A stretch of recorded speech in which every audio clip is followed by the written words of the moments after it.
મિત્રો આજ સવારની જે ઘટના હતી એ ખૂબ જ દુઃખદાયક હતી। સોશિયલ મીડિયાના માધ્યમથી એક સાથે સુરતમાં જે 7 લોકોએ સુસાઇડ કર્યું એની અંતિમ યાત્રા જતી હતી એ જોઈ બહુ દુઃખ અનુભવ્યું, આંખમાંથી પાણી આવી ગયા।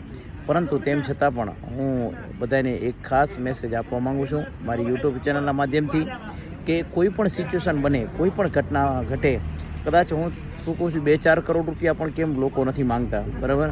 તેમ છતાં પણ જીવનને ખતમ કરી અને તમે કોઈ વસ્તુ આમે હાંસિલ નથી કરી શકવાના, કારણ કે જીવન ખતમ થઈ ગયું તો કોઈ વસ્તુ નથી મળવાની, બરાબર? બાકી 52મા વર્ષે પણ ઇબ્રાહિમ લિંકન વોશિંગ્ટનનો પ્રમુખ બને છે।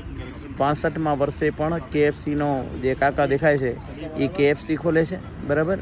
એવા હજાર દાખલા છે, હા, કે જે ઘણા માણસો ખતમ થઈ ગયા પછી પણ મિલિયોનર બન્યા છે, હા, અને આ ધરતી ઉપર રાજ કર્યું છે। એટલે એવું નથી કે એક વખત પૂરું થઈ જાય તો બધું પૂરું થઈ જાય, ઓકે ભાઈ?